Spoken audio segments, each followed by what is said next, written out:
खुदा दा बंदा नबी दा उम्मती मुरीद अली दा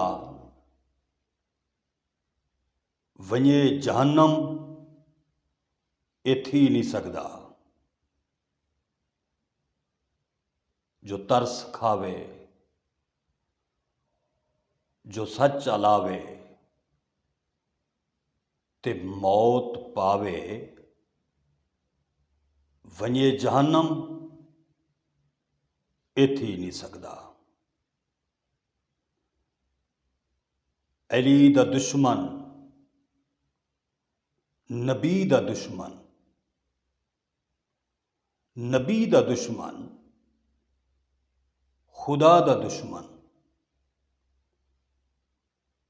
ते वञे जन्नत ए थी नहीं सकदा।